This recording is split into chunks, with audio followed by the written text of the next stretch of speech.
Nosotros somos el grupo 4 y les vamos a exponer sobre el experimento de la cárcel de Stanford. Los integrantes somos Anthony Barahona, Viviana Pacheco, Josué Rivadeneira, Carla Sandoval y María Emilia Solano.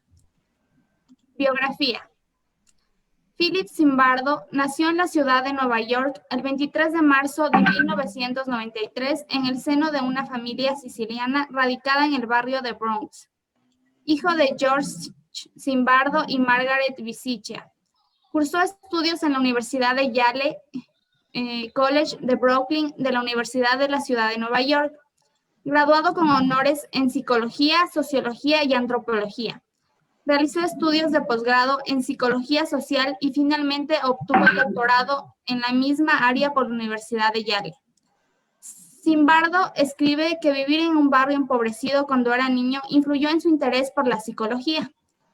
Mi interés en comprender la dinámica de la agresión y la violencia humana proviene de las primeras experiencias personales, de vivir en un barrio violento y áspero. Trayectoria laboral.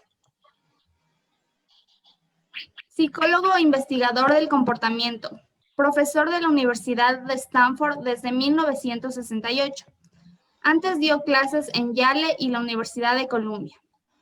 Son reconocidos sus trabajos en psicología social, sobre todo el experimento de la cárcel de Stanford en 1971.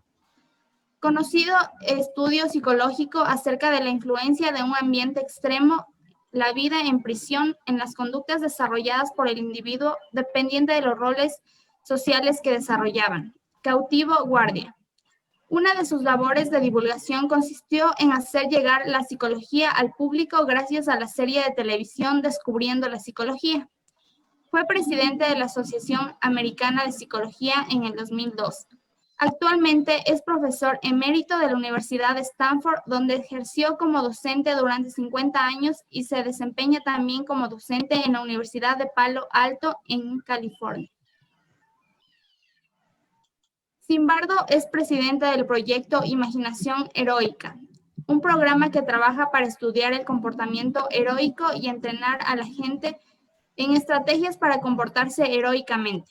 Recientemente, por ejemplo, ha estudiado la frecuencia de los comportamientos heroicos y los factores que hacen que la gente actúe heroicamente. Es importante destacar que Zimbardo ha descubierto a partir de esta investigación que la gente común puede comportarse de manera heroica. Publicaciones. Autor del libro El efecto Lucifer, donde hace una descripción de cómo una persona buena puede hacer cosas malas. También demostró que las situaciones sociales tienen un poder muy sutil para influir en el comportamiento de las personas, mucho más de lo que las propias personas son capaces de imaginar. Otro de los libros publicados es La paradoja del tiempo. Sus más de 300 publicaciones y 50 libros transmiten su investigación en el campo de la psicología social, con especial atención a la timidez, la locura, los cultos, la psicología política, la tortura, el terrorismo y el mal. Premios.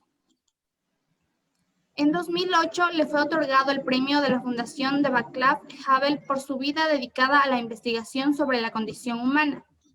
En 2012 recibió la medalla de oro de la Asociación Americana de Psicología.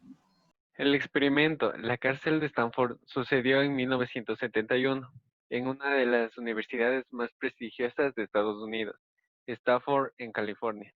El primer intento del experimento se realizó una década antes en otra famosa universidad estadounidense, la de Yale. Este estudio se conoce como el experimento de Milgram, porque fue dirigida por el psicólogo de Yale, Stanley Milgram. Milgram quería analizar la obediencia a la autoridad. Su inspiración fueron los juicios de Nuremberg, que juzgaron los crímenes del nazismo tras la Segunda Guerra Mundial. La mayoría de los acusados habían basado su defensa en el hecho de que simplemente estaban siguiendo órdenes de sus superiores. Quiso averiguar hasta qué punto el ser humano bueno es capaz de dañar a otro por seguir orden. Mintió a un grupo de personas, que era un experimento que trataba de estudiar sobre la memoria y aprendizaje. Dividió a los 40 voluntarios en dos grupos aleatorios. A unos les dijo que serían profesores y a los otros que serían estudiantes. Luego se llevó a los estudiantes a otra habitación y les pidió a los profesores que pusieran a prueba la memoria de sus presuntos alumnos. Les dijo que si se equivocaban, debían castigarlos con una descarga eléctrica. La máquina que utilizaban para esto emitía descargas que iban desde los 50 hasta los 450 voltios. La potencia máxima tenía escrita abajo una advertencia que decía, peligro, choque severo. Resultó que la máquina no emitía voltaje y los gritos eran grabaciones. El controvertido experimento de Milgram comprobó que la mayoría de las personas estaban dispuestas a dañar físicamente a otros antes de que enfrentara a las personas que les habían dado la orden. Objetivo del experimento: conocer los límites de la moral humana y el abuso de poder, la frontera entre el bien y el mal. Realizar un seguimiento a dos tipos de sujetos para entender cómo reaccionan individuos dotados de poder sobre los que no pueden defenderse. Ya que los participantes se dividían en dos grupos, los reclusos y los guardias. Estos últimos desempeñaban un rol de autoridad importante. Por ende, se buscaba conocer cómo se relacionaban por ambas partes. El experimento buscaba poder encontrar una explicación a los conflictos en el sistema de prisiones y en el Cuerpo de Marines de Estados Unidos. Determinar a qué nivel diferentes situaciones sociales pueden llegar a influir en la conducta a nivel de comportamiento. ¿De qué trata el experimento? El experimento trata de la simulación de una prisión, sobre la influencia de la vida de un preso en las conductas de las personas y su evolución a lo largo del tiempo. Los guardias y prisioneros fueron elegidos mediante el lanzamiento de una moneda y les daban a cada uno sus respectivos uniformes y accesorios. El equipo de Flip seleccionó de 70 candidatos a los 24 más saludables y estables psicológicamente. Todos ellos eran estudiantes de la universidad. Convocatoria de voluntarios. Fueron reclutando mediante un aviso público en el diario Stanford Daily.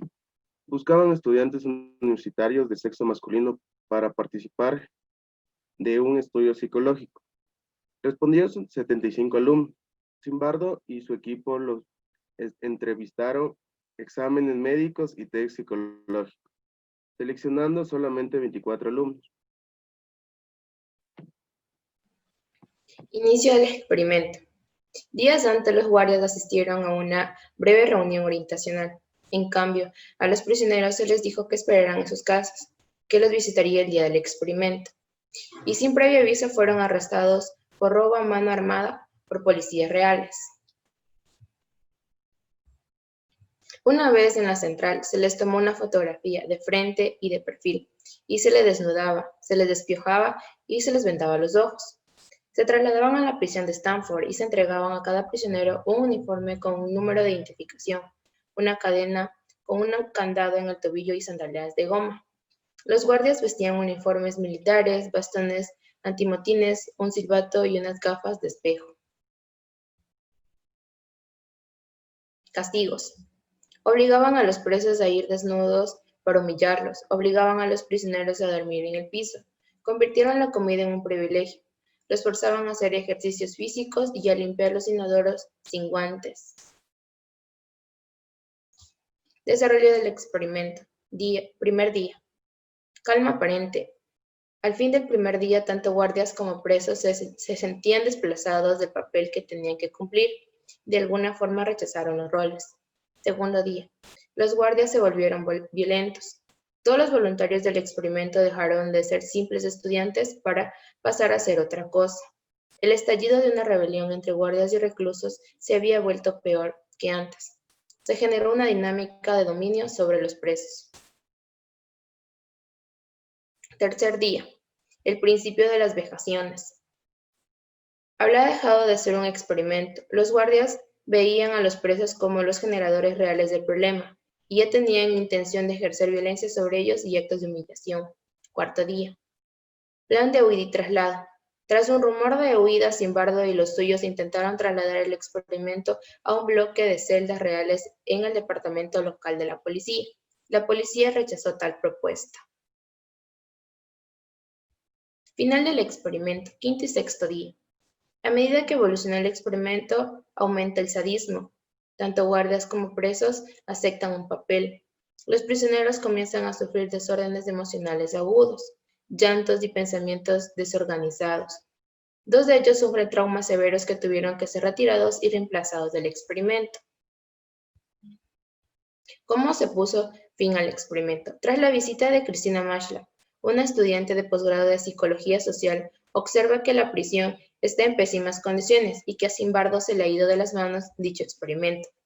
El experimento finalizó a los 6 días, a pesar de que en un principio debía haber durado 14 días. Dilemas éticos. Los factores sociales e ideológicos también determinaron los comportamientos de ambos grupos, en donde los individuos actuaron de manera de ellos que pensaban y debían actuar en lugar de utilizar sus propios juicios. Los experimentos pareció mostrar cómo reaccionaron los sujetos a las necesidades específicas de las situaciones en lugar de acudir a sus propios valores o morales, creencias o creencias internas. Los resultados de los experimentos han sido utilizados en muchos casos judiciales de alto perfil en los últimos años para tratar de demostrar que la cárcel debe tener instrucciones y pautas claras a las autoridades de más alto nivel, de lo contrario se podría producir el abuso de los prisioneros. Resultado: los prisioneros que habían sido ideados inicialmente los nombraron con números identificativos, experiencias y traumáticas, en las que los guardias atormentaban a los prisioneros y les imponían castigos físicos que incluían ejercicios forzados. Tras apenas 6 días, 8 antes de lo previsto, el experimento fue cancelado con el resultado de varios trastornos psicoemocionales y 2 heridos muy graves, que a los pocos días desencadenaría en la muerte. Conclusiones. El prestigioso psicólogo social Erich Fromm, quien demostró que las conclusiones de Zimbardo acerca de la autoselección e identificación de los participantes eran imposibles de generalizar. El experimento de la cárcel de Stanford fue criticado por intelectuales de distintos sectores y tendencias llamándolo violador de los derechos y peligroso. Zimbardo está equivocado al concluir que la prisión institucional modifica la personalidad de los individuos.